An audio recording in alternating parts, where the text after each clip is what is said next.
Please rise for the Pledge of Allegiance. Pledge allegiance to the flag of the United States of America and to the republic for which it stands, one nation, under God, indivisible, with liberty and justice for all. We have a lot of fun tonight. A tax classification hearing at 7:40, a poll hearing at 6:45, and energy audit reports at 6:50.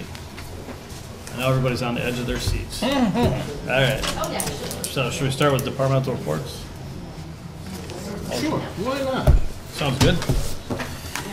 I make a motion to accept departmental reports. That's good. So, Send them down this way, please. sure, go for it.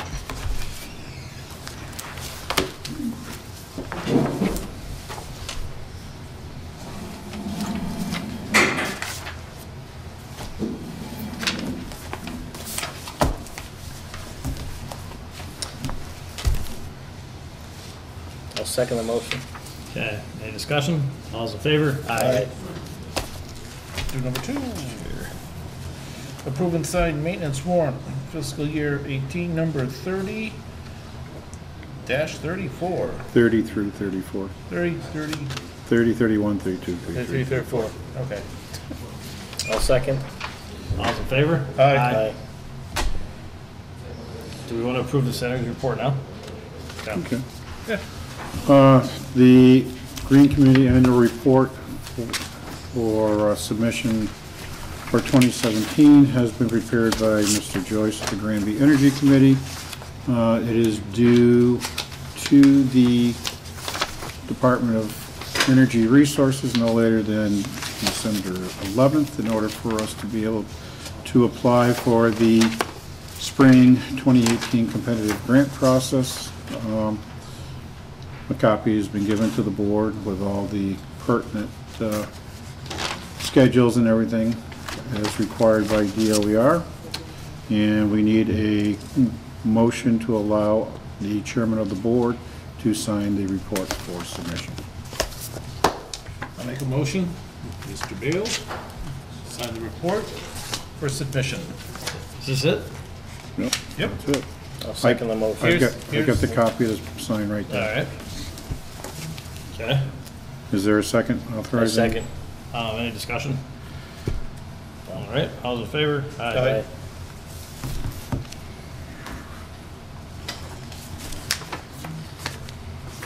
Is that it? Just the one on the top? Yep, just one. All right. Thank you. You want to go into the liquor licenses? Sure, why not? Do you want to read them or you want to read them? Yeah, you can read them. All right, we have 4 liquor licenses for approval by the board. First one is for the 266 Lounge, Inc. at 74 Pleasant Street. It is a general on-premise all-alcohol beverage. Second one we have is the Granby Liquor Store, Inc. at 60 West State Street, Granby, Mass. It's a package store, all alcohol. The third one is the Pizza Palace at 31 West State Street, Granby, Mass. It's a restaurant, wines and malts. And the last one we have is Brusso Liquor Mart at 367 East State Street. It is a package store, all alcohol beverages. Are these all just renewals? Yes. Mm-hmm.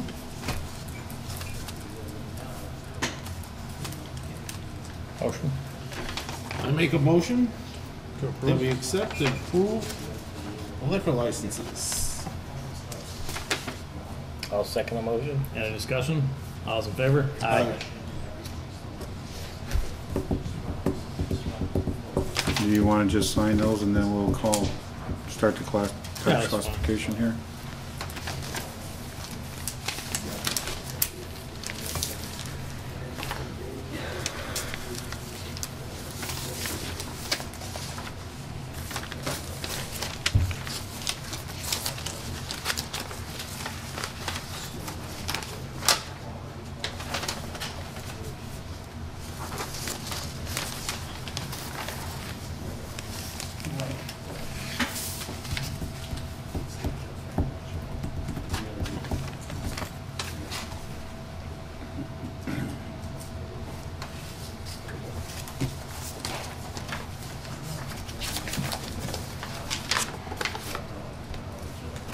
We sang 2 or 1? 2. Oh, I missed one.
Pool tables, what's that, the Legion? Yes.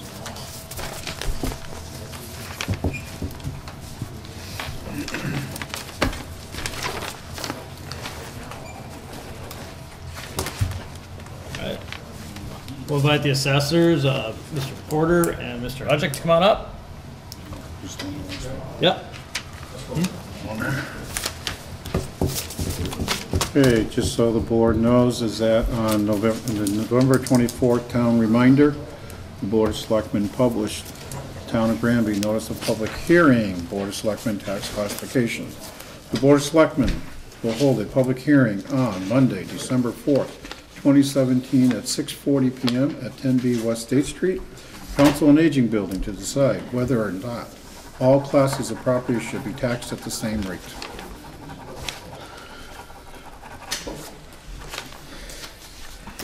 Good evening.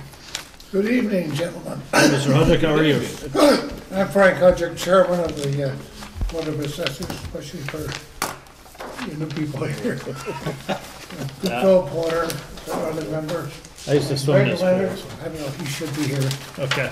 anytime. But we did give you the information with regards to this hearing in our letter of November 28th. And in there, we tried to spell out the value situation within the town, so forth. And as you can see there, the total value for the fiscal year 2018 is $623,219.550, of which $8,800,774 represents new growth. Now, what do we mean by new growth? As we say here, it comes from cyclical inspections. What are cyclical inspections? We're required by the state to at least contact and review our records for every piece of property in town within a period of 9 years. So we try to do about 1/3 of the town every year. And make sure our measurements are correct, all the information on the property is correct. And based on that, that's where the new growth comes from, because we find pieces of property where people hadn't taken out a building permit or things like that. And things have changed. And the residential value for the fiscal year 2018, that's for just single family homes, is $569,747.14. And the commercial industrial value in the town is $30,042 and $120. And then again, we have personal property value, which comes to a total value of $21,585,816. And just for information here, the average value for residential properties in town for a single-family home for the fiscal year 2018, the average value of a home here is $246,400. The median value, that's the mid-range value, is $524,800. Now, the tax rate for fiscal year 2017 was $18.10 per thousand. And you've got a copy of that LA7 form showing the percentage of valuation in the town is 91% for residential, and for commercial it is 8.58%. So most of our valuation is based on residential properties. Commercial properties is might say minimal in comparison. And so that due to this ratio, any shift would have a little impact on the commercial industrial property rate, and it would have a minimal benefit for the residential rate. For this reason, the Board of Assessors recommends having a single tax rate of $19,933.10. Now, we do not set this tax rate. Some people here in town think that the assessors do that. We don't. We can make this recommendation, but it's up to you gentlemen to decide which way you want to go.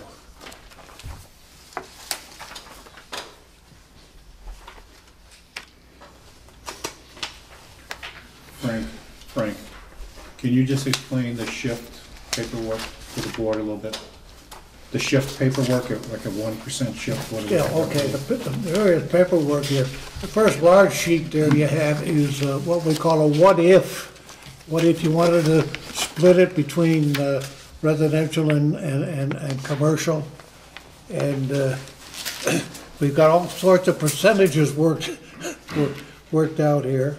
You know, this is, if you leave it the way our information indicated, that we would have a $19.33 per thousand tax rate, and then by 0.1%, you want to adjust it and switch a little bit over to commercial, split it with commercial, and go down about 1, 2, 3, 4, 5, 6 to its 1.05. That would be a change of 0.5% going from residential to commercial, and then going across there to the end, that would show that the residential tax rate would be at $20.93.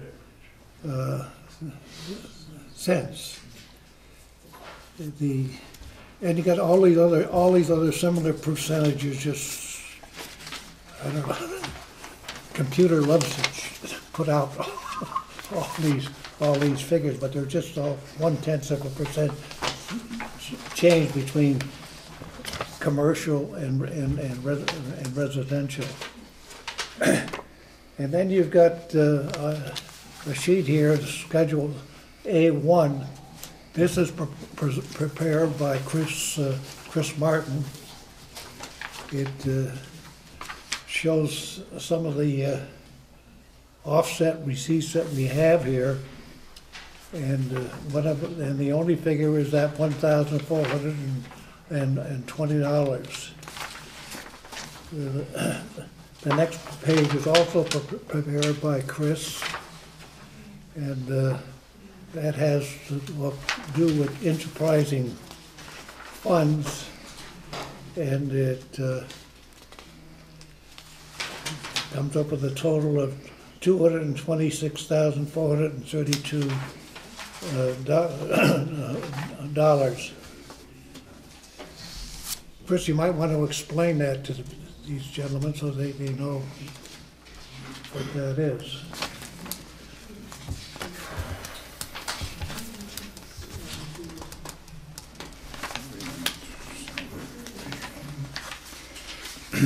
Okay.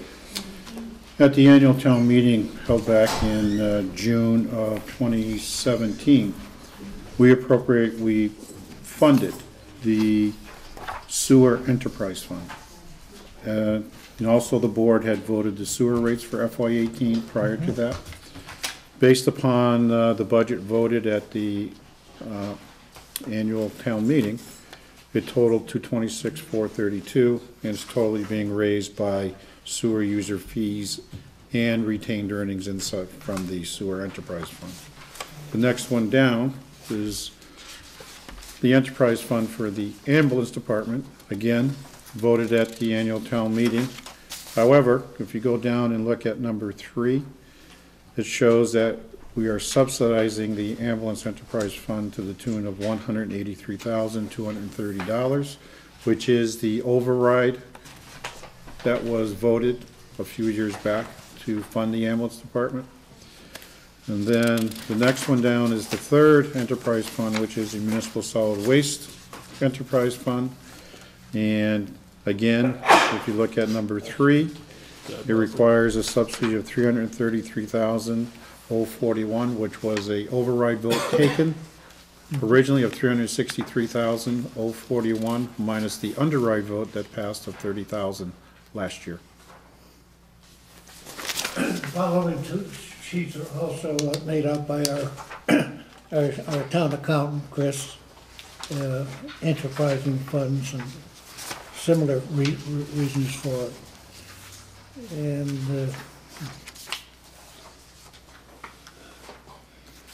we got about 3 or 4 sheets there. all by Chris Martin, 5 sheets. So what we're doing tonight is we're voting to set the tax rate, and every year comes up, do we want to charge a separate rate for businesses? And we never do, mainly because there's not enough money to be gained from the businesses. We don't make the businesses located in town make their lives difficult, and it's not really, the amount of money that would definitely not be worth it. Well, the thing is, if you follow what Frank had said, for a 0.05 shift, it would save the residents 9 cents on the tax rate, but increased for commercial and business $1 on the tax rate per thousand. Yeah.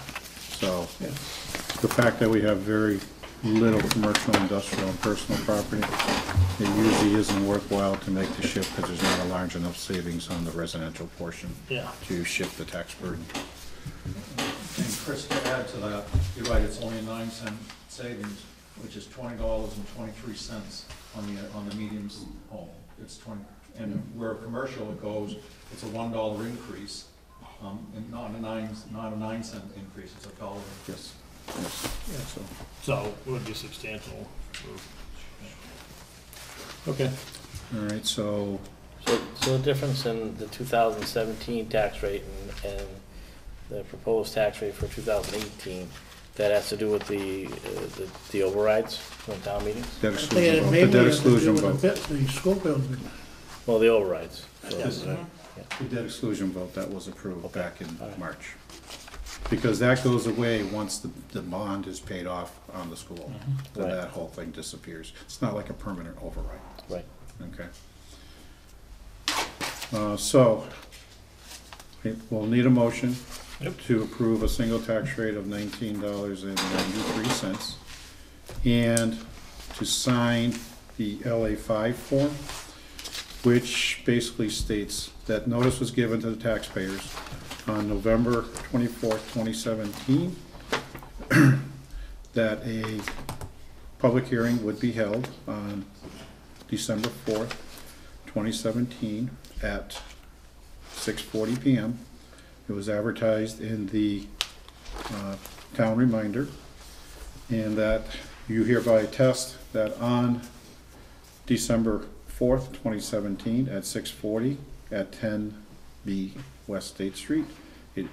A public hearing on the issue of adopting the percentages for fiscal year 2018, that the Board of Assessors presented information and data relevant to making such determination, and the fiscal effect of the available alternatives, and that the percentages set forth above were duly adopted in public session on December 4th, 2017. The LA5 excess capacity for the current fiscal year, which is 2018, is calculated as $3,812.37. The LA5 excess capacity for the prior fiscal year is calculated at $671.71. And the board needs to sign this and then give me authorization to electronically sign for the board in the gateway system. So moved. So moved. Save yourself some trouble. I know.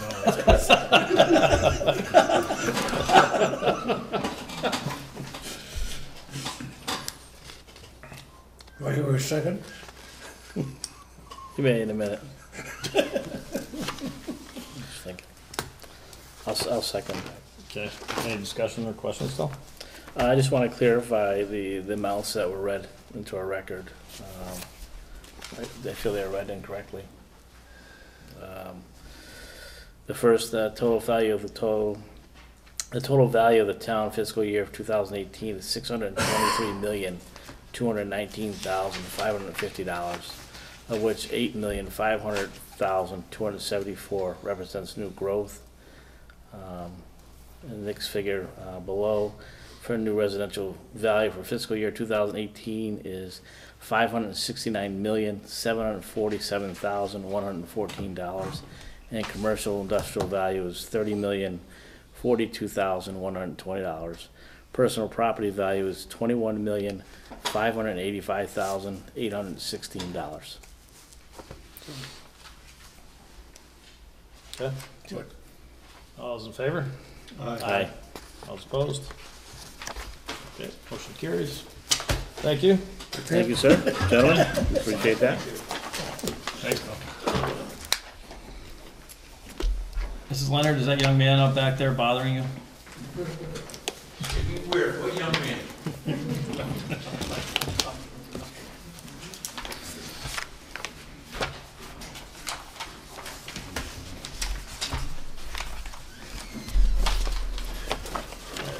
Do you want Okay. to? Yep. Next. Go ahead.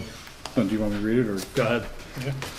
Okay, next item is a poll hearing at 6:45 PM. A legal notice was published that the Board of Selectmen will hold a public hearing on Monday, December 4th, 2017, at 6:45 PM at the Senior Center Building located at 10B West State Street, Granby, Mass., to grant permission to National Grid to locate poles, wires, and fixtures, including the necessary sustaining and protecting fixtures of said poles to be erected substantially in accordance with the plan filed herewith marked Cold Hill Road, Granby, Mass. National Grid requests permission to locate poles, wires, and fixtures, including the necessary sustaining and protecting fixtures, along and across the following public way: Cold Hill Road, National Grid to install mid-span pole number 34-50 and stub pole 34-84 across the street.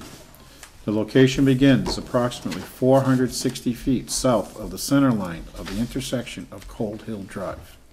Location approximately is shown on plan number 24563257 dated October 18th, 2017. Also for permission to lay and maintain underground laterals, cables, and wires in the above or intersecting public ways for the purpose of making connections with such poles and buildings as each of said petitioners may desire for distributing purposes. Copies of the proposed plan, Cold Hill Road, Granby, Mass., number 224563-257, Granby, Mass., are available in the Select Board office 9 a.m. to 3 p.m. Monday through Thursday, 9 a.m. to 12 noon on Friday, located at 10B West State Street, Senior Center Building, second floor. And we have Lisa from the National Grid. Okay, so just so people know, this is a hearing. So what we'll do is we'll hear from National Grid. This is Lisa Jasinski. Lisa Jasinski. And so she's going to explain everything, and then we'll hear from anybody who has questions or concerns. And if you still have concerns after the hearing closes, she's always glad to answer them. So. All right, so Lisa Jasinski with National Grid, we're just looking for permission to set that mid-span pole, in particular, pole number 34 and a half, which is numbered as 34-50. And that is to provide power to 2 new lots that are going to be developed on Cold Hill Road. There's no power for a takeoff pole at this time to bring it out to their property. The pole across the street was originally petitioned for because the first request was for an overhead line to go into that property, but it has since been discussed between the 2 of them that they're proposing now underground, so the pole across the street won't be necessary at that time, because if they're not supporting the line going in, they won't need the pole across the street to hold it, to guy it. Okay. Just so the board knows, we did receive a fax from Jill Wade, the administrator for the Joan McMonigal Estate. She's from Sonora, Kentucky. Thank you for the notification for the meeting on the placement of National Grid poles. I am unable to be at the meeting, but would like to note that I do not want any additional poles located on our family's property located at 112 Cold Hill. And that was received today at 3:02 p.m. Is this pole? Yeah, Is this their property? It's town property. but they're at 112, they just don't want any poles put on their property, that's all she's saying. All right, so it's not on their property. Right, I'm petitioning the town, because it's the town take. Right. Right. If you'd like to ask a question or make a comment, just state your name and your address. Okay. Seeing that there is no additional commentary, we'll close the hearing, and we will have a vote on whether we approve of this or not. So, if you want to make a motion to approve. Got it. Oh, I'm sorry, ma'am. I believe I can, bear with me a second. I think that they were, it came in as lot 44, so it's, let me see if I. For some reason, 95 is in the budget, so I'd like to know where it's going to be placed. That was in the budget. This is to service, it's so funny because I think that you said about the estate at 112, this is 112 lot B. So, I don't know, this is one of the men, one of the customers that we're petitioning for the pole for, so. Mm-hmm. And the address that they gave me was 112 lot B. I don't know whether or not that's changed. I believe that when Drew Powers called his in, he had it as lot 4 and it was number 66, but that has since been corrected. I believe I was told it was somewhere in the vicinity of 98 or something to that effect. I don't have his exact number yet, but it sounds like the numbers weren't set for those houses. The second one for Colette was 112. And I can show you on this map, you know, whereabouts I'm planning to put that. Yep, sure. Feel free to come Come up. right up, come right if you don't mind. Could you just state your name and address? Barbara White, trustee of 95. Okay. And I received a card that I was in the Yep. Cold, what did I say, it was the intersection of Cold Hill Drive, is that what it is? Cold Hill Drive is up here, and I don't know if this map at all looks familiar to you, but these estate lots, this is lot 4 that is gonna be building a house back here, and then the next house is lot 3, and they both need to have power brought. So this is the. If you just show me, this is Cold Hill, right here. This is Okay. Cold Hill. Mm-hmm. All right. Yep, so there's poles here now, I believe that there's one here and it comes across, and we would continue it on this side in between 2 poles on this street to set a pole in the town take, and I wonder if I have Well, so 95 must be up here. Where's Cold Hill Drive? I'm gonna show you on a sketch that I did. I mean, it I doesn't must be show in you the- these I must be lots. in a butter in the back. You could are you on Cold Hill Drive, did you say? No, Oh, Cold Hill. you're Cold Hill Road, okay. All right, so if I put Because this. I don't see where this property would be. Yeah, it says 460 feet down from Cold Hill Drive, and this is the pole that I'm concerned about right now, that we need to set to bring power out back here to this lot 4. It says 44, but I believe it's lot 4. You're coming down toward Pleasant, Correct. Pleasant Yep, Street? correct. So it's going to be on the, it's going to be on the left-hand side? It would be on the east side of the It's street. the same side as Cold Hill Drive, It is in the same side where, as Cold Hill if Drive. you know where Mrs. McMonagle's property was. Yes. That, the big field out there, they sold Yes. that and made that into lots. That's where they're talking about. That's the side of the street that we're setting it on. Oh, so it's across the street from me? Are you up the hill? Yes. So it must be, because we're across the street. Yeah, how closer are butters? I think it's 300 feet. Yeah, I guess you'd be 300 feet from the pole. Pins. Pins, okay. So this property is on the, was this Mrs. McMonagle's property? Yes, the field. Okay. Yeah, so I would like to know where that pole's going, because, I'd be happy to show you out there even. It sounds to me like you're on this side of the street. I'm not coming up the street from Pleasant Street. Okay. I'm on the left. You're on the left. And are you? There's no houses on the right, the property, it's on the right. Right, that's where they're developing. So that's the side of the street that we want to set this pole on. There's pole 34 on the same side. So Pleasant Street's down here and you're heading north. Cold Hill Drive is on the right. So pole 34 is existing, that's there. And pole 35 is existing. So it's a pole in between Must the be two. beyond your I'd like to property, take a right? look at Yeah, that. could you just state your name and address? 99 Cold Hill. Yeah, yeah. So it must be past us. Oh, I'm sure, I'm pretty sure where they're gonna put it. Oh, So there's the existing poles. Yeah, this And is this across is the the one. street, because there's one over here. Yes, yeah, before And it crosses the crosses street. over. This is on my lot. And then, okay, I know exactly where they're gonna put that. so it's way below. Yep, it's down And in then the, it's below. it's down in the. It's down the hill. in the Yep. dingle there. Mhm. I see. Okay. Any other concerns? No, I just didn't want, I was Sure, curious if it was sure. gonna be right across the Yeah. street from me, Yeah, sure. looking out my window. I don't know what I could do about it, but that's what I was concerned about. Here's a letter Maybe that, someday they will, you know. Chris read. I don't know if anybody wants to see it. All right, well. No, that's Joe Wade. Yeah, That's that's what just Larry the- I think she was Joe McMonagle, actually, but. So I have to make a motion right now? So could I ask why I invited, because the whole land is considered not all of her property?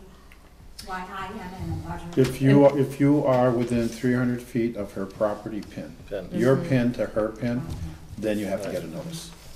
You know, this development is quite a ways from me. Yeah, the law says it's 300 feet pin to pin.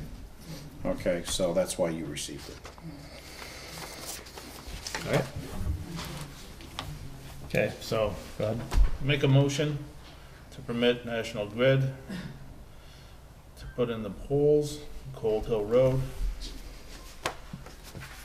Mid-span pole number 34-50 and stub pole 34-84 across the street. That was great, thanks. I'll second the motion. All those in favor? Aye. All right, Thank you very much. thanks, Lisa. Thank you for coming in and asking questions. Mark, you need to sign the papers. Where is it? Right in front of you, dead center. That's not it. I think that's the poll hearing stuff right there. Yeah. All right. Can you hand me that? This is all three of us, right? All three of them. No, let me see. Yeah, it says all three, yes.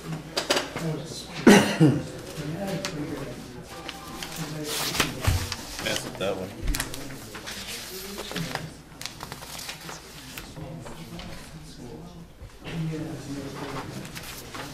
Type of entertain.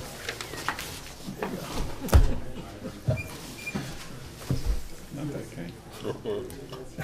Poll hearings are the weirdest thing because it's like a formality. Like the first year that we did them, we actually had people like yelling at each other. That was the hot dog guy, the guy that used to own the bar at the Chateau. Bill Snyder. Bill Snyder. And actually, he wasn't there, but somebody else was. And they were just to avoid said he was going to put the power line under the road, but then the power company said they wouldn't put it under the road, and I had a house back of that, so. I think that abutters list goes in there too, Glenn. Okay. Can I get the LA 5 one, please? Okay, that's the letter from Joe Wade, and that's the other thing from Bob. All right. We're overdue for the energy audit report. Yes. Invite Mr. Joyce up to introduce Mr. Bales. And Jay Joyce, come on down.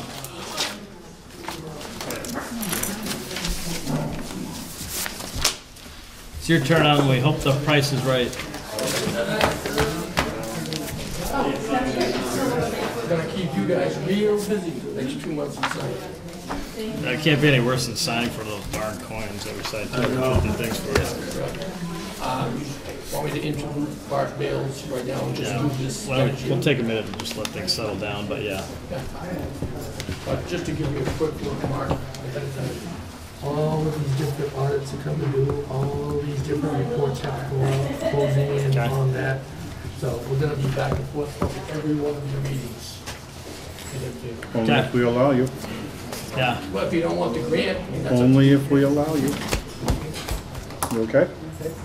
Where do you want to set up? Talk to the gentleman right there, Bart. It's usually down at the end of Here, it. sit right here, Bart. No. No, he usually he gives people back rubs. I'm just They gonna don't always want them. introduce you and tell them where it came from.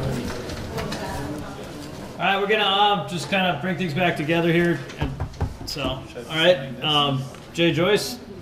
Okay, from the Energy Committee, the town of Granby, through the Green Community Funds, procured a level 2 energy audit from Bales Energy.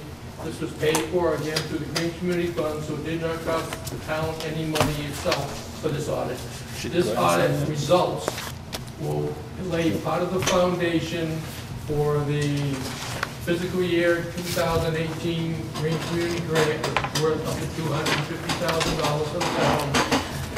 The buildings Mr. Bales audited was the safety complex, the new library, the old library, this building here, the senior center, and the highway department. He's gonna give the results of those buildings to the Board of Selectmen. And just to clarify, we are not related.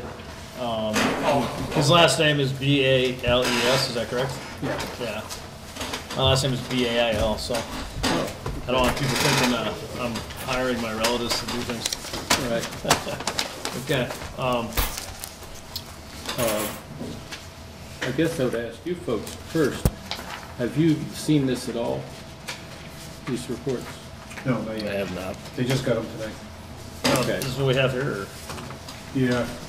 Hand out you got different sets. You got different Hand things one here. set to the other two members, Mark. All right. And can you hand those down to them? They all look the same to me. Yeah, but it says senior center, safety Oh, complex, old library, new library. So the whole packet, Take them stuff. Hand those down to them. the whole packet. Here. Take more. Yeah, you get all. No, that looks like it. That's it. This is a Granby Old Granby Library. It's the library. I need the safety center. Senior center. Safety complex. I got two safety complexes. Safety complex. I got five. Right, there's like 5 safety complexes here. That's because of an email issue. Okay. That's okay. So I don't have a new library. You have a new library? No. And you're missing the new library. All right. You have all the other reports. There was a mistake in the email that was forwarded. There was 2 safety complexes. Some of the senior One was a center? Word document and one was a PDF document. Do we have the senior center one? No. I do. If you have a copy machine, I brought this loose. Out of the senior center. We got the safety complex, library, safety complex, Senior center. complex, senior center, there you go. Perfect. You want me to have the copy that we library made for you when you doing this one? We'll email it out to you guys. Just, that'd be fine, yeah. So you want, I should tell what's in that? Yeah. Okay, I'll start with that. So the new library, we would expect to be, in pretty good shape, given that you tried to build it well and everything. So, but we've been told that there were some concerns, and so we went ahead and we were hired to look at it. So we looked at it. What we found was some opportunities to improve the use of the temperature controls and to accomplish more savings just by using what you have a lot better, and by fixing some things that were broken that were making you not get proper performance. And so basically I rolled that into the savings that we can get from getting the whoever sets the schedules up, and how long the buildings are on, are up at full temperature, and how far they're set back at night. That can save huge money, and the remainder of some of these expenses are getting things fixed in there that will make you be able to actually accomplish that. You've got some actuators that control various dampers and valves that are not operating properly, so we included money for that, and so.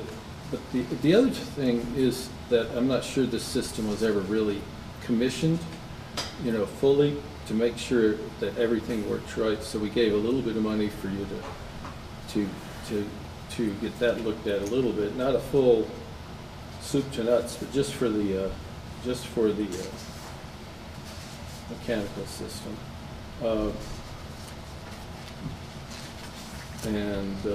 Let's see.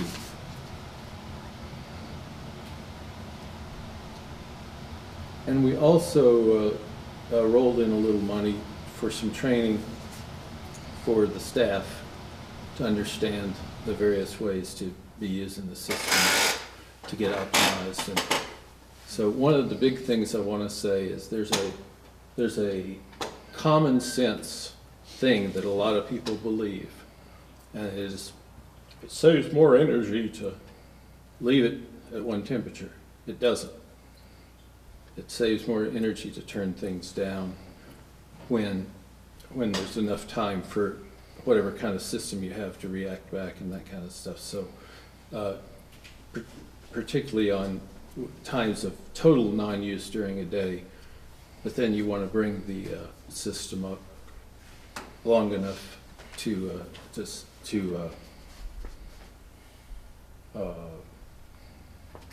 meet occupant comfort, things like that. So the other thing was to point out that the boilers you got, which are new and are nicely installed, part of the goal of this study was to say, how do you get to 20% on this building? And these boilers that you have they're fired with the right fuel, but they aren't condensing boilers. And condensing boilers they take energy out of the water vapor in the exhaust, and so you can get up to higher efficiencies, and so you can save 17 to 19% efficient money in that case. So that's why we wanted to do that. So basically, we're not using the boilers at their potential? No, the boilers are being used at their potential, but if you had gotten different boilers that are made of stainless steel rather than iron, then you could have done that. Okay. So, So, Essentially, the wrong boiler was cited for the project. Okay. To make it simple, no correct. what I would say is the state of the art, or leading, not bleeding edge, but just leading edge, good thing, is the condensing technologies when you have natural gas or propane. So,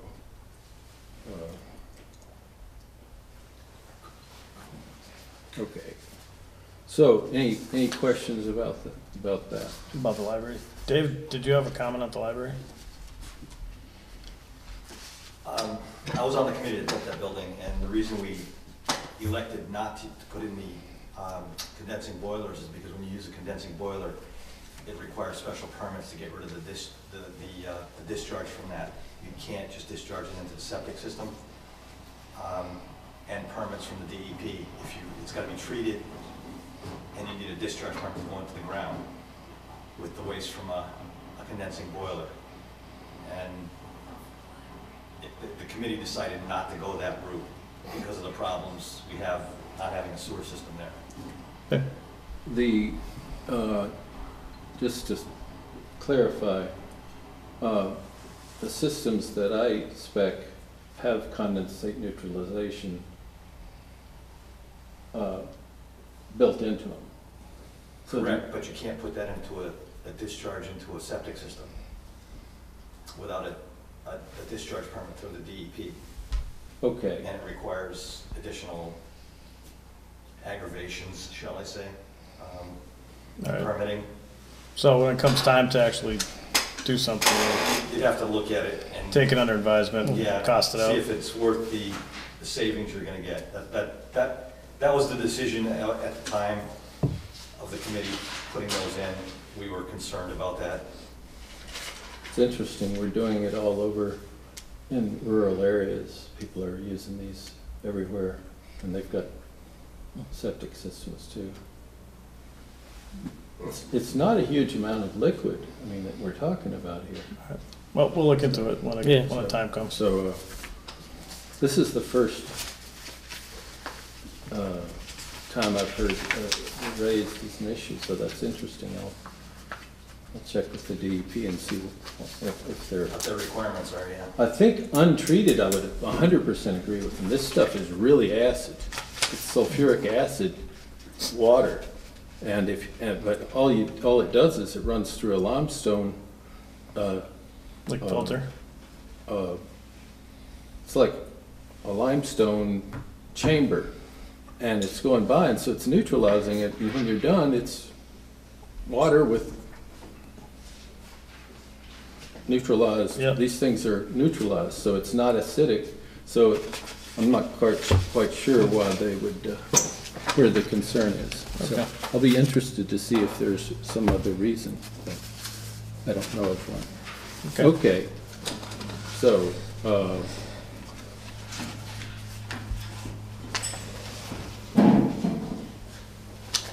and again, the reason I told you about it, I mean, I would be the same way if I just bought some new boilers. I wouldn't be that happy about taking them out immediately. But this is for a longer term plan. And it's the only way you'd get a large savings in that building. Okay. Okay. The safety complex.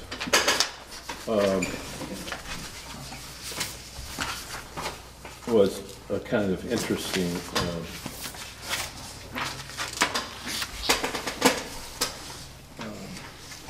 sorry. Who's the next?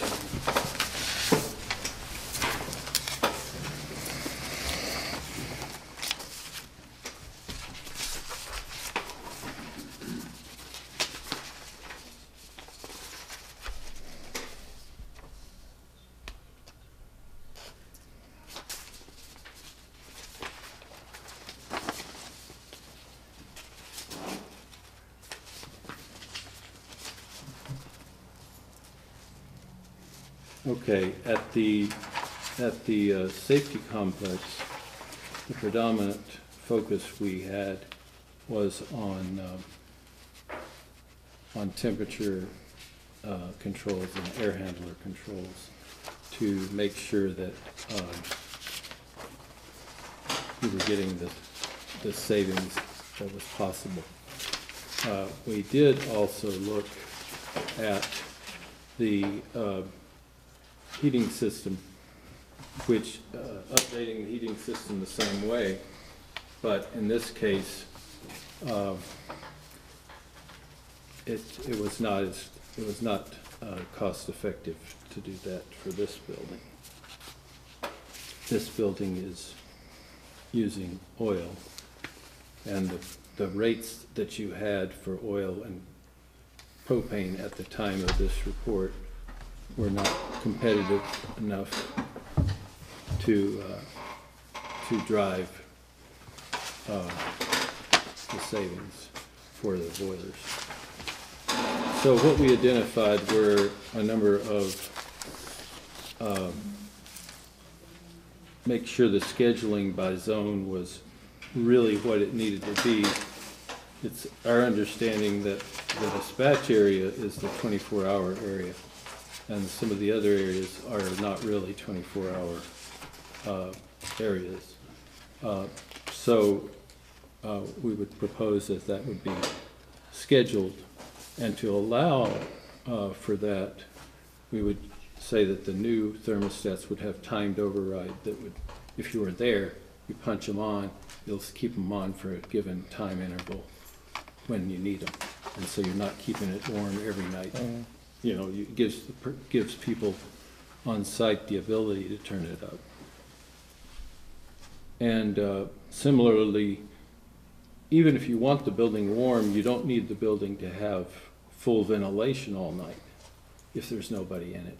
So you want to, again, if you give the timed override, you'll get the situation that the people in their need, but you won't be using excess energy. So that's the essence of that building. And there's some minor typos in the report that, like there's a mistaken label on page 7, and we'll fix those. So, any questions on that? Okay. For the Department of Public Works, it's very hard to save energy on a building that uses waste oil. You can save energy, but you don't save dollars as much. And right now, the state doesn't allow us, it would be consistent with the goals of the Green Communities Program to say, if you can save waste oil burning, that's going to be saving the greenhouse gases and the pollutants and all that kind of stuff. So I think they need to figure out some way to give you encouragement, you know, to still be careful about what you do in spaces that are being heated this way. So temperature controls in this area, we couldn't recommend them because we weren't going to see much savings. So that was the premise of that. But what we did do was the maintenance bay has propane fired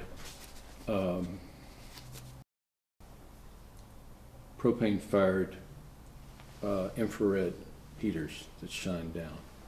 And those, we figured, if those are kicking on at night or anything to keep the space up to acceptable temperature, if we put a condensing unit heater in the space instead, that would again, that condensing technology will give you some savings. So we figured in the unoccupied hours you'd get that savings, and in the occupied hours you might get some help at times that it wasn't very cold and the people didn't need to use the infrared.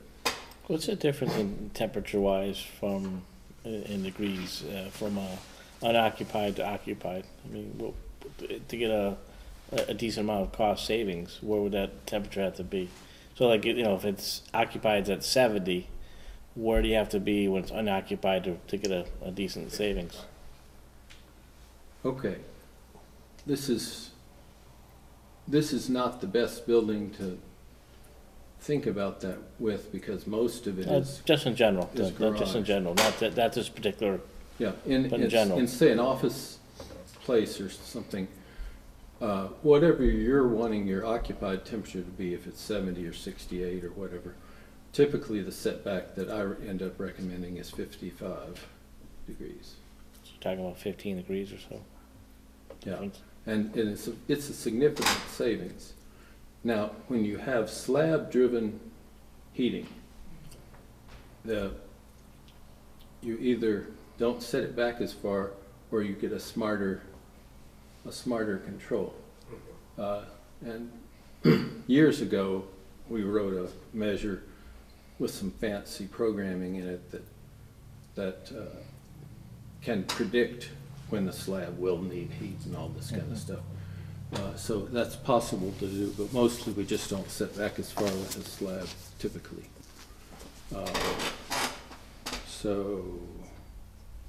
But anyway, generally 55 degrees setback. It does save energy to set back and bring it back up. There is also controls called optimal start, which will predict, they track how much energy it takes, how much time it takes to get a building up to temperature in the morning at a given outdoor air temperature. They save that information and create a curve, and they'll pick the right amount of time to start warming up the building depending on how cold it is outside. And that's pretty slick. An area energy management system typically has that capability, or can have that capability, and I have yet to go into a building where they've set it up properly. I know the controls company people don't typically think about it that much, but it's about a 2 to 4% savings. So, okay. So let's see what else here. Oh, and we're doing something a little bit innovative to try to reduce the losses in this in public works, and that is the steel beams are serving as fins to take energy from the inside of the building out of the building. So we took a look at what it would save to insulate just the steel beams, foam insulation, and it's at these low energy prices we have now, it's a longish payback, just under 14 years. If prices go back up, that's going to be helpful, and it saves a chunk of energy. So that's what we talked about that. Okay, what are we after now?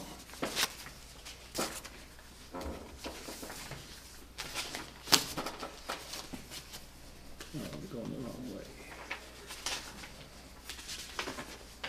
Which one would you folks like next? Granby Library? The old library? Yep. Okay. And I did bring you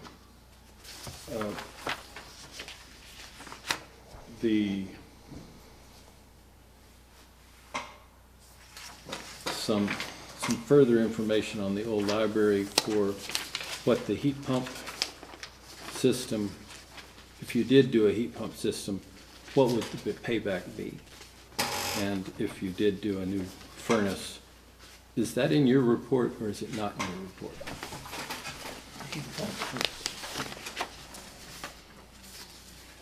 It should be the very last page at the very end of the, that's it, isn't it? Is that the furnace? Granby alignment. Say furnace up there?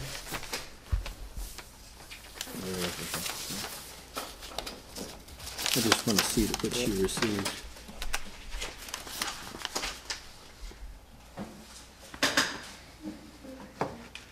No, that's the heat pump.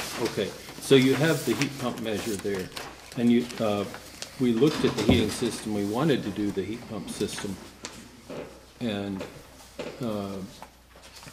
the paybacks for heat pumps are really long in buildings that are not that heavily used and that are not that efficient. So even if you use solar generated electricity to drive this building, you'd still have a 30-year payback. If you own, for buying the panels and buying the heat pump for this particular building. So you'll do better to crank the increasing the insulation, making the windows work better, and using the control systems for smarter setbacks. The building also is sort of a historic building, and so we can't really fool with its nature as much. So that's what's recommended there. And I can, if you wish, leave you with a copy of the furnace numbers, which are better than the heat pump numbers, and you may want to consider if you want to consider the furnace. So, Sure. okay.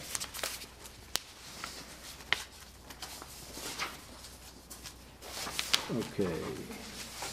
Senior center looks like there's not much we can do. Right. I want to ask a question of the fellow that is in charge of maintenance. Is that the?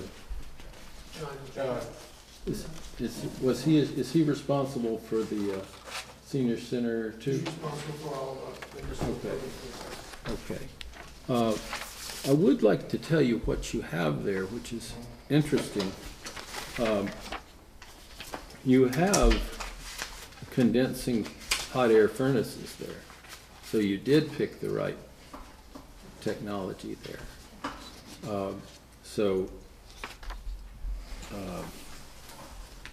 That's good. The savings mostly is, it appeared to us that the building's not ever being turned down in temperature. That's what we were told. You're right. There's just the thermostat that's set, and it stays that way. Right. 24/7. So what we wanted to do was break the areas up with individual thermostats, because you have four furnaces in the building, and let the thermostat control the operation of that when you want those areas to be warm. No different zonings? Yeah. Yeah. So four thermostats and these are, we thought, should be the really smart kind of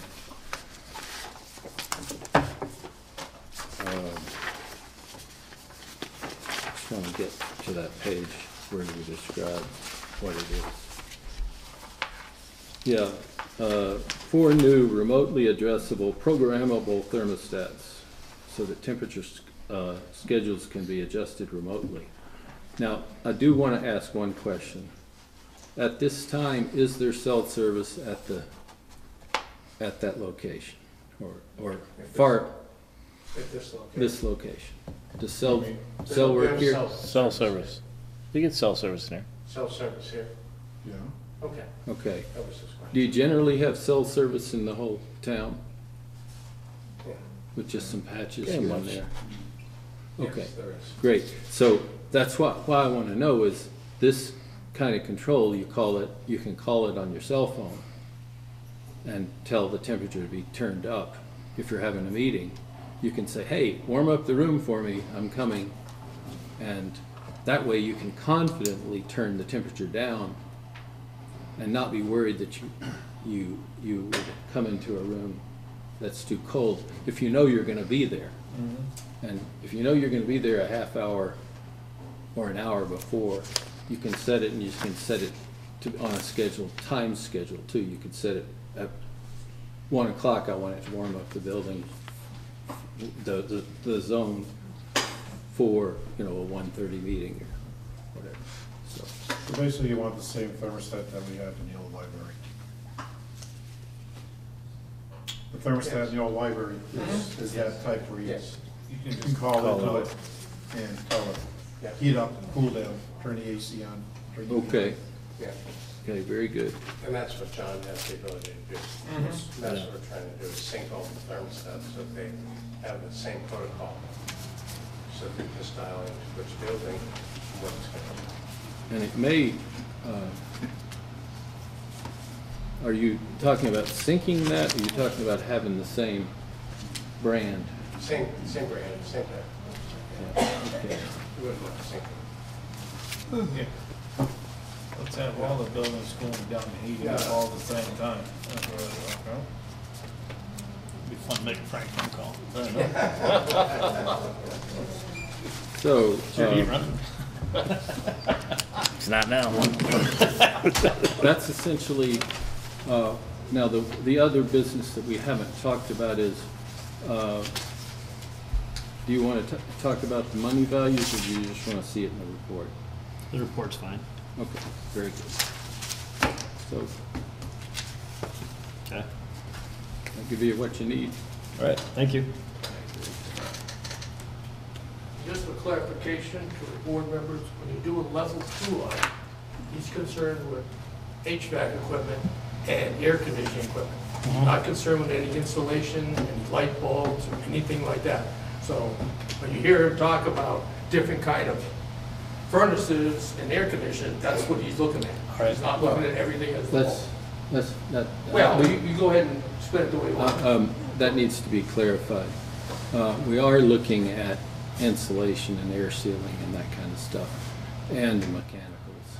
We typically don't look at the lighting systems because there's free services from utility expediters for that. So the state doesn't want to pay for us to do work that they can get free by the utilities. So we typically don't include lighting. I mean, before those companies appeared, I did audits with lighting, every systems and all that kind of stuff. What I was trying to explain, Bart, is the town is having level 1 audits to cover that. So that you don't have to cover it, you're just covering the furnaces and the air conditioners. The level 1 people will cover the lights, the insulation, and Okay. like that. That's what Mass DOER said. All right. Okay, very good. They didn't succeed the last time, so that's why they got marked. Okay, any questions?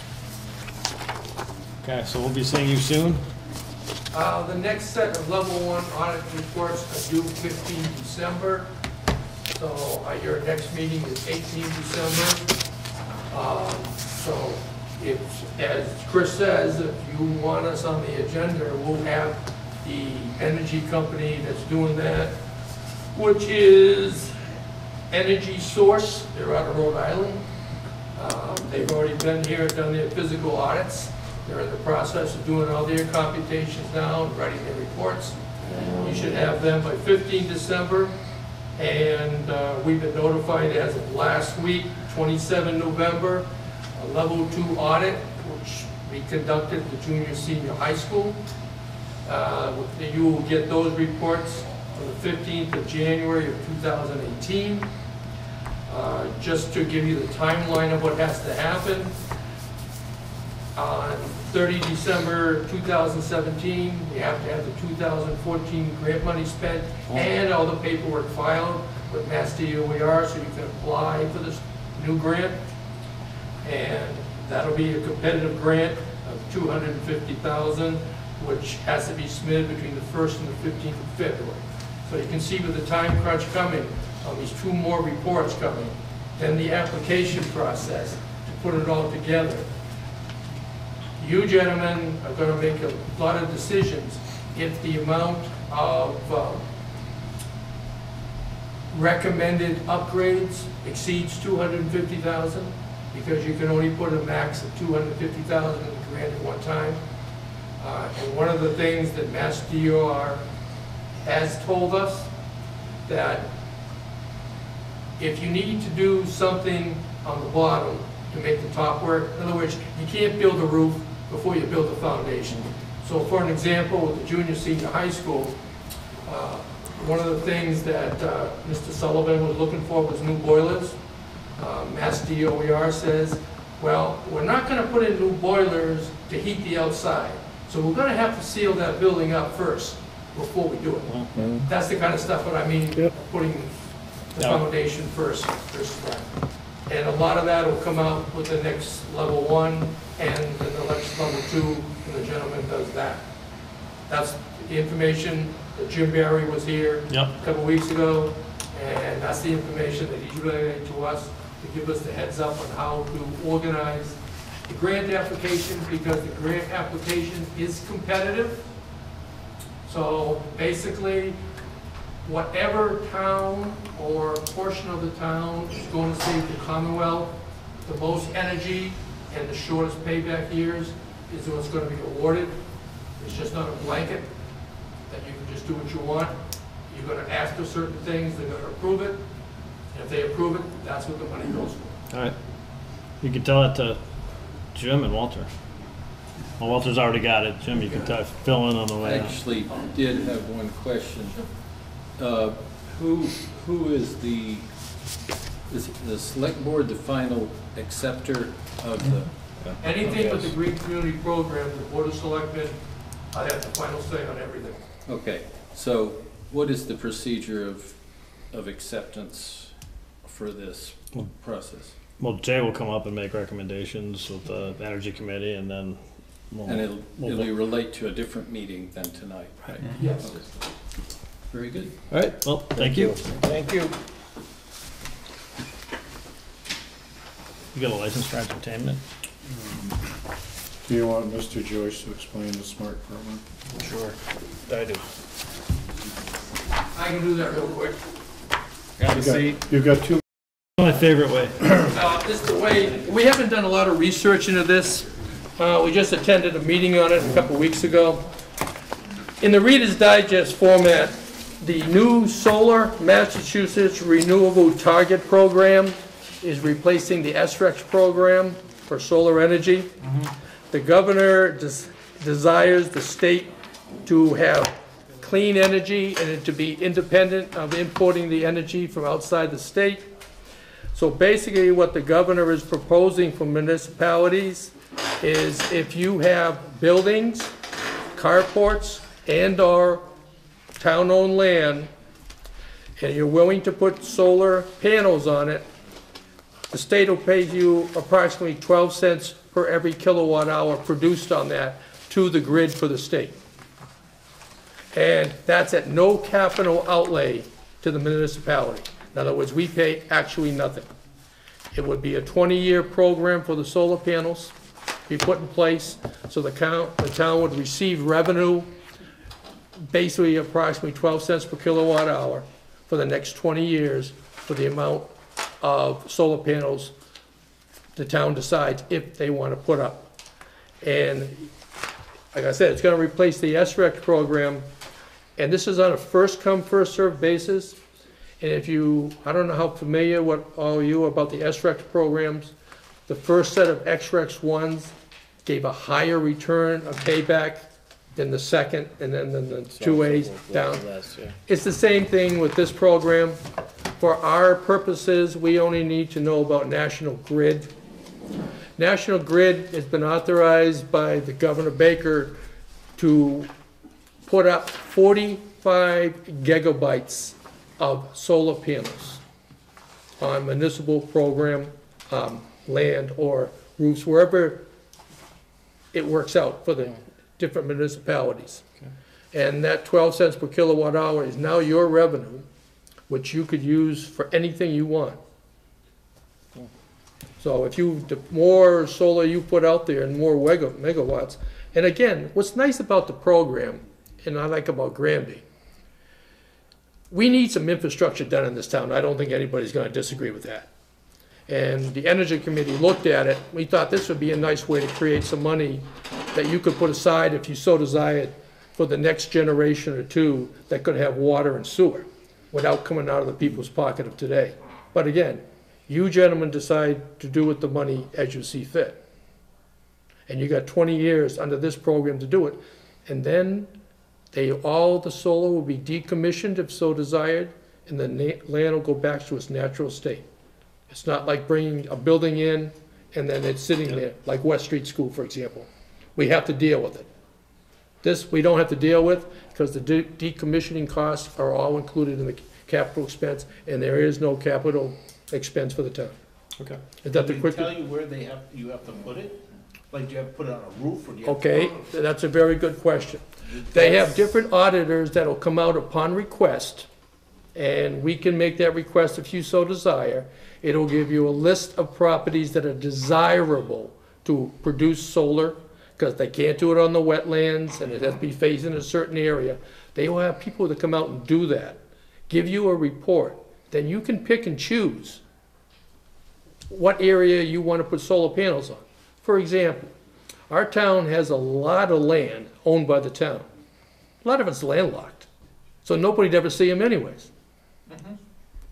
So, I mean, that is a possibility, but depends on how deep you gentlemen would like the Energy Committee to deepen into this. My recommendation, we would start with any town-owned land, say 3 acres or more, and then get the auditors and evaluators to come out and evaluate those parcels, then give the report to you, and then you gentlemen make your decision on what you guys want to do. Again, as an appointed committee, we work for you guys. We don't make the decisions. We just give you the information to make it. If you want us to do that, we'll do it. That's entirely up to you. If you're not interested in doing it, then we're not going to do a whole lot of work with it. You got any thoughts on that, Chris? Before we would do it, I want to make sure that if it's conservation land, that we don't violate any of the conditions being turned over as conservation land.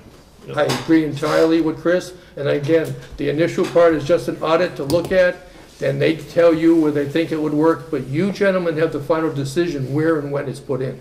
Yep. But it is on a first-come, first-served basis. So if National Grid does use up to 45 gigawatts for this year, then we would have to wait till next year, and there's no guarantee that it will be 12 cents a kilowatt, it might be less. Okay. So you understand that part. Steve?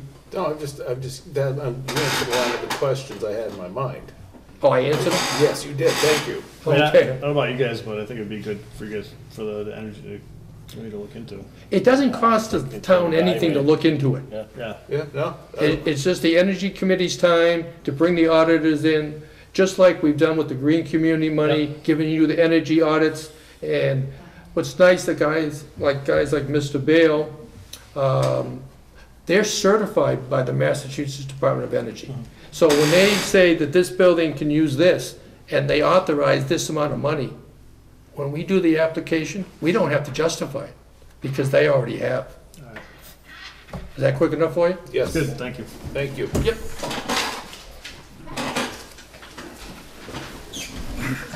Common victualers? You have 4 common victualers licenses. First one is for the 266 Lounge, Inc., American Legion at 74 Pleasant Street. Second one is Granby Liquor Store, Inc., at 60 West State Street. Third one is Martita's Pizza, Inc., doing business as the Pizza Palace, 31 West State Street. And the last one is Brusso Liquor Mart, Inc., at 367 East State Street. All expiring December 31st, 2018.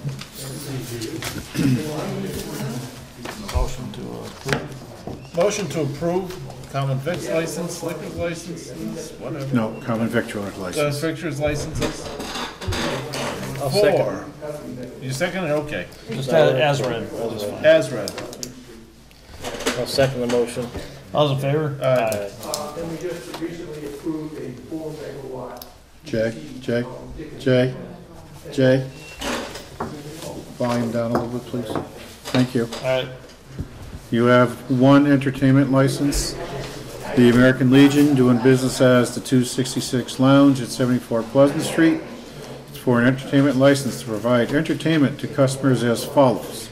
Live entertainment consisting of karaoke, DJ or comedian, small bands, mystery dinner theater, singers, and piano players to be located upstairs for no more than 96 people and downstairs for no more than 80 people of a two-story building located on 74 Pleasant Street, Granby, Mass. Make a motion to accept American Legion, also doing businesses. 266 Lounge. 266 Lounge. Thank you. I'll second the motion. All's in favor? Aye. Aye. You have one pool table license for the American Legion doing business as 266 Lounge at 74 Pleasant Street, Granby, Mass. Make a motion to accept pool table license, 266 Lounge, American Legion. Oh, it's a clerk. I'll second the motion. All's in favor? Aye. Aye. Clerk has this on this, right? Huh? Says the clerk. Yeah, just you. You're the clerk. And we have a automatic amusement device license for the 266 Lounge Inc., 74 Pleasant Street, for an electronic dartboard. I like to be automatically amused.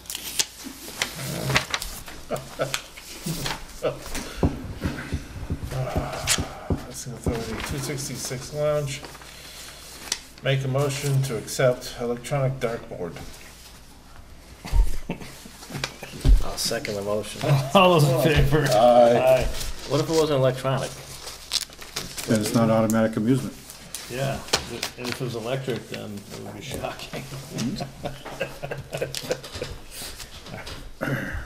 All bets are off on jokes past 7:45.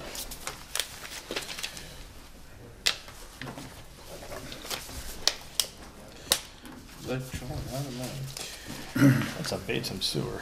I have an abatement request by Tanya Get Your Fit Realty LLC.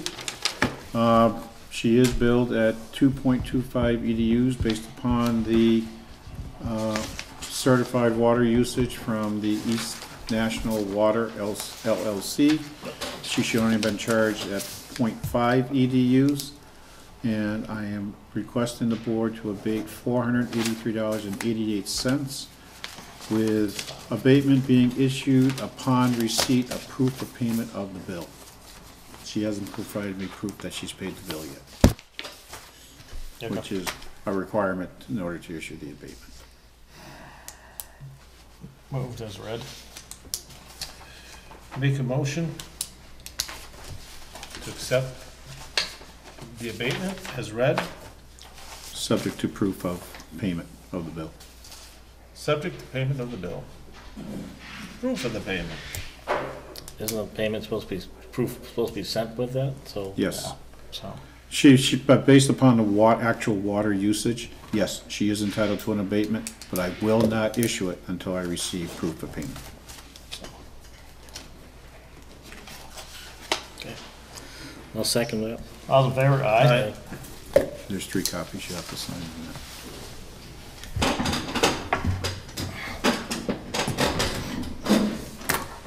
Some things I'm gonna miss is being sewer commissioner. The job I was right up there. I was like, well qualified. Here you go, sewer commissioner.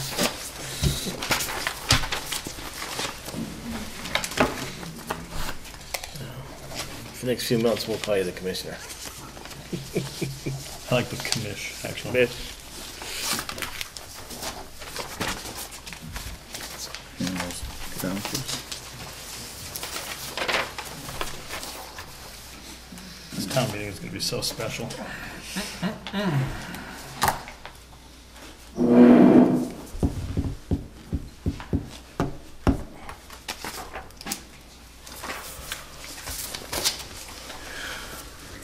All right, next item is we have a special town meeting scheduled for Tuesday, December 19th, 2017 at 7 PM.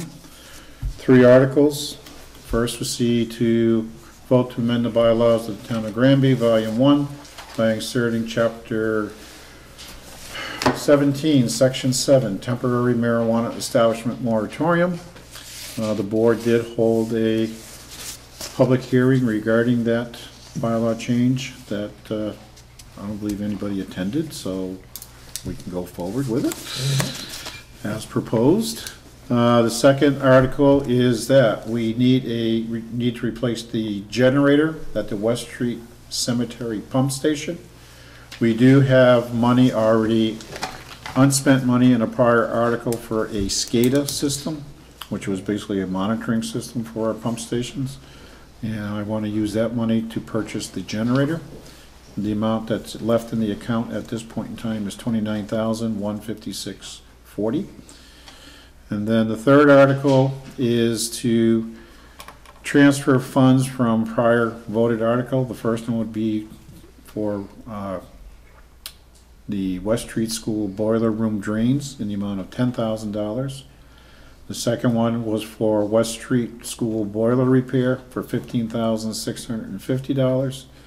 And the third one is the remaining money for a high school steamer and kettle in the amount of $5,450.50 for a total of $31,100.50 to start funding an engineering study of the West Street School to see if we can continue to use it as a municipal building, or should we sell it or demolish it, or whatever is the best, most economically feasible option for that building. Who's doing that article? I'm not. Steve was gonna do that article. I am. Be prepared for this money for the study, because Well, it was shot down 2 times in a row, so. Well, no, it's, the building's gonna be somehow decommissioned, some way, shape, or form.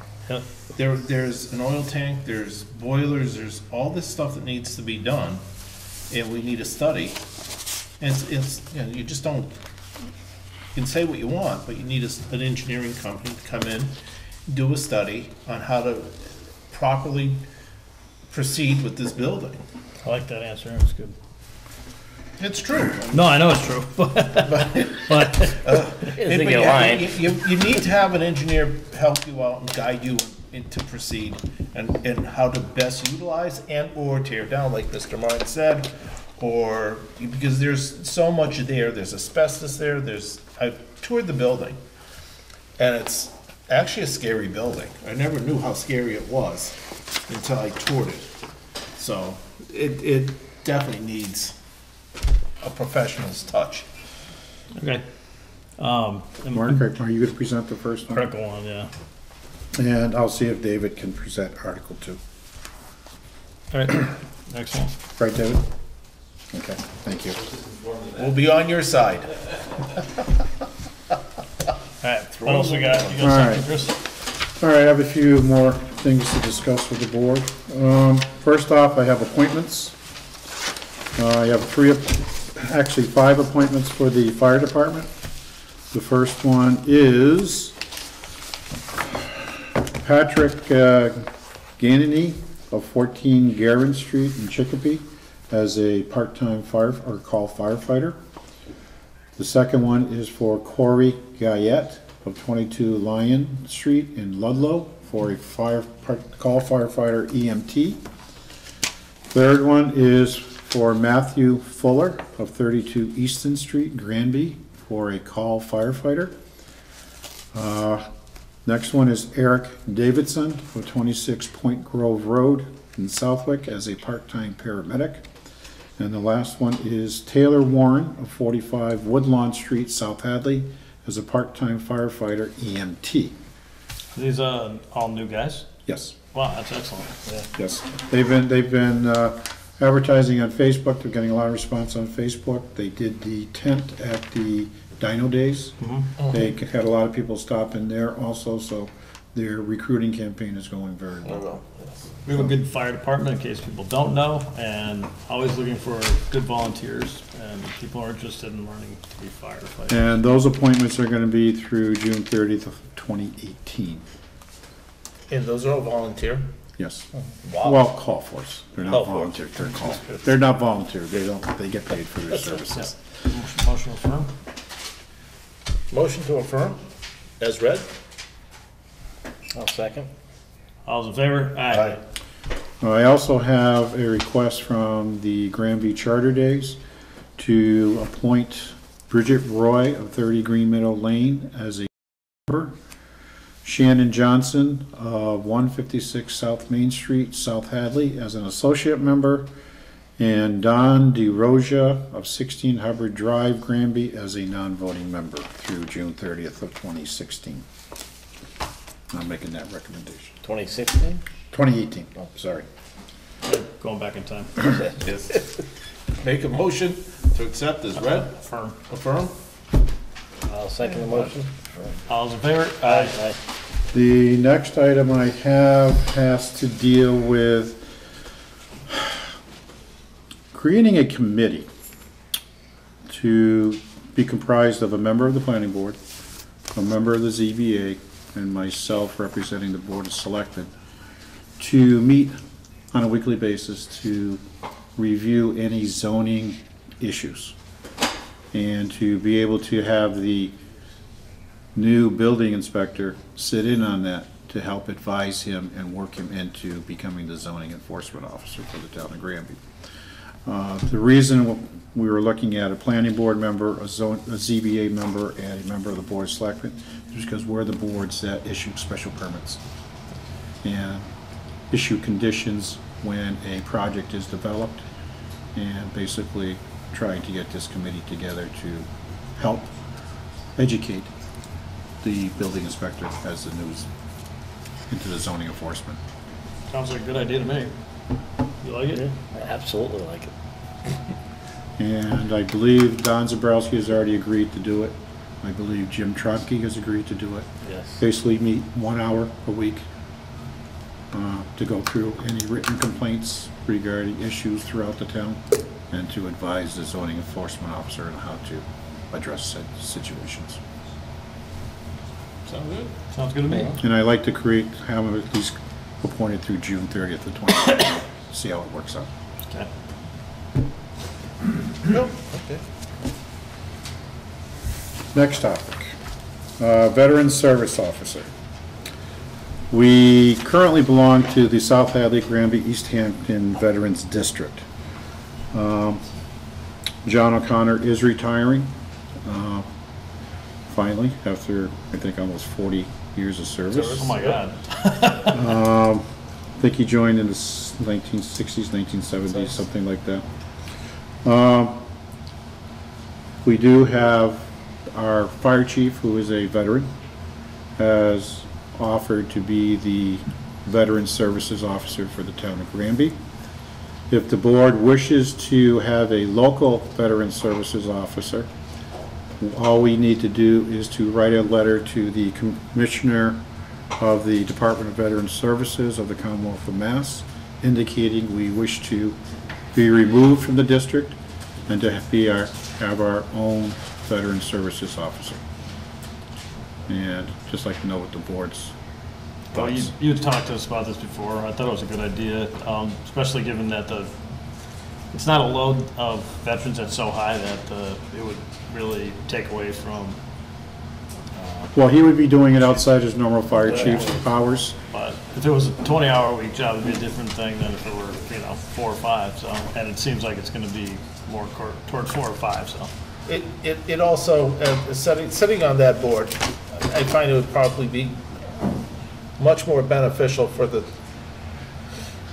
people in this town, for the veterans, to actually, instead of 1 day a week, 4 hours, 1 day a week for 4 hours, getting all the benefits that you're, aware of or what you need, I find it lacked a little bit. Not that he didn't do a good job. I just think it would serve the town and the veterans of the town much more, it'd be much more conducive for them to have our own officer here in town. They're going to know who it is. And yes. It builds another connection with the fire chief. I think it's a good idea. Yeah, it really is. Yeah. So are you authorizing me to send a letter to the Secretary of the Department of Veteran Services indicating? So moved. And to send a letter to the South Hadley, Granby, East Hampton Veterans District indicating that we will be withdrawing from them effective July 1, Yes. Okay. So you say so moved, you say? I second. Yes. All right, all those in favor? Aye. Okay, next topic is, we have finally we have a project funding agreement with the MSBA for the school project. We have a final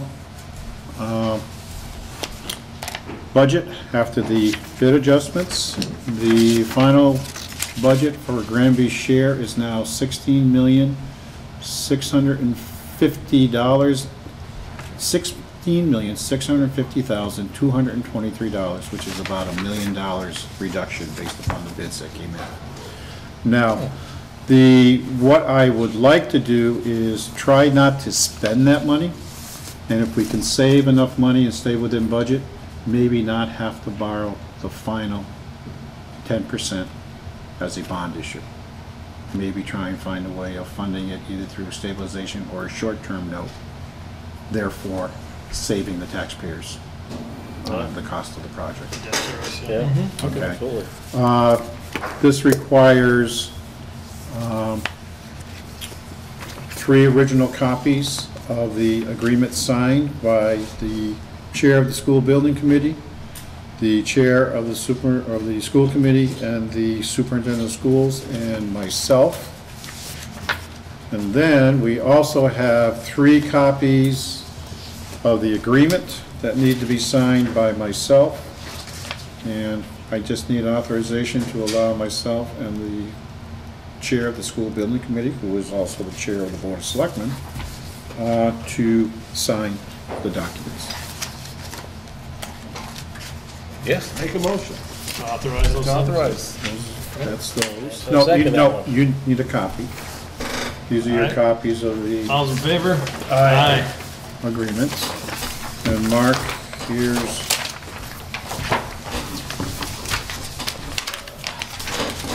your 3 copies assigned where it says chairman of the school building committee.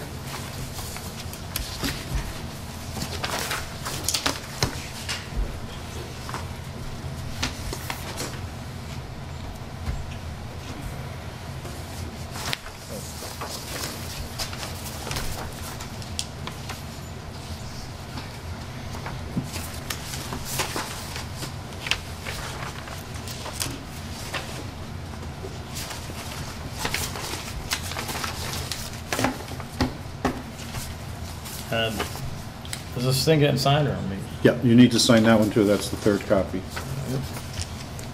Must be the sticky fell off. Sticky, no longer sticky. Stick to that. Stick that.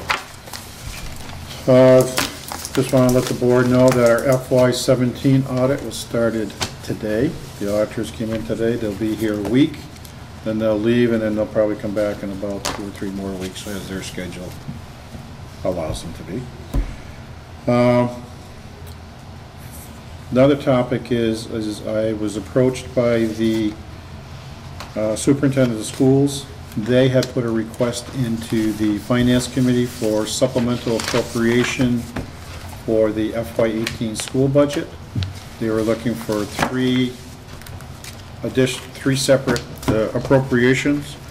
I did not receive the information from the school superintendent as to the need for it, but I do know they are about $179,000 in total.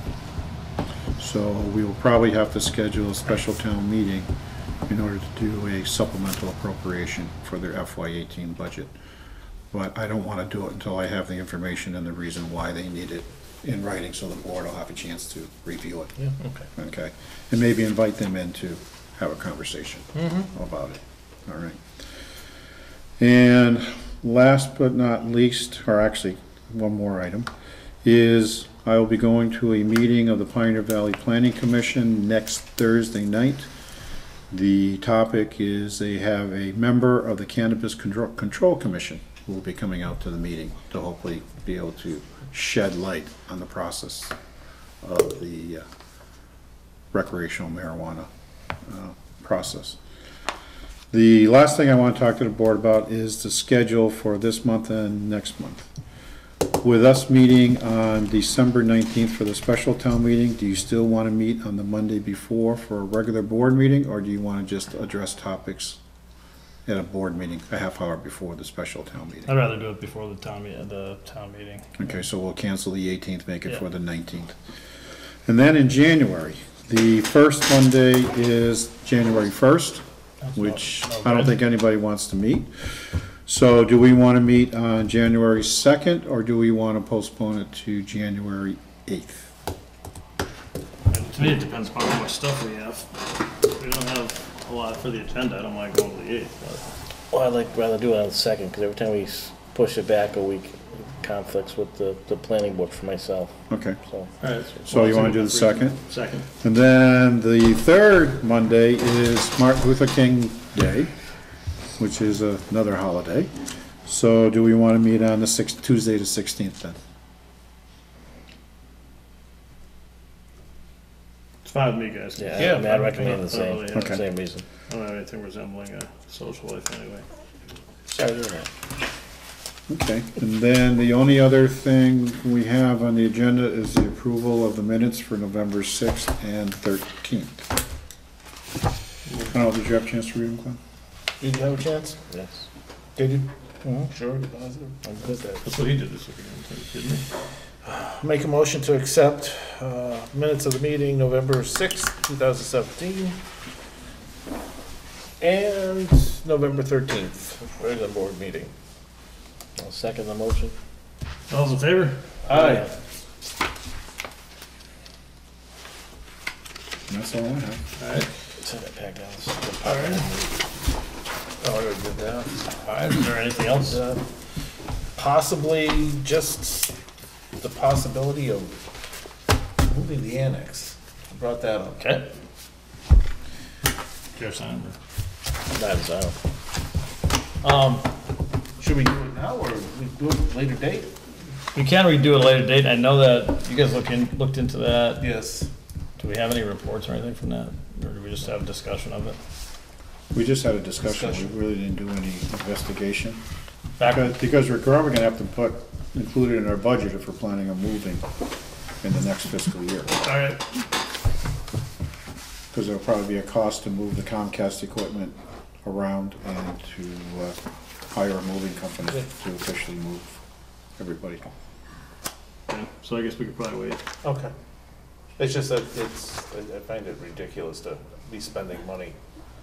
Do we want to talk about it during the budget process when you're meeting and discussing the selectmen's budget at that point? Yeah, when we do that? When is that? Well, we got to get ready to schedule that because budget sheets will be going out next week. They'll usually have a month to do it, so sometime during January or beginning of February, we'll need to meet with the department heads to go over their budgets prior to submission to the finance committee. Okay. So that'd probably be a good time to do it. Yeah. Okay. Okay. Sometime here. All right. Motion to adjourn. Motion to adjourn. Second. All those in favor? Aye.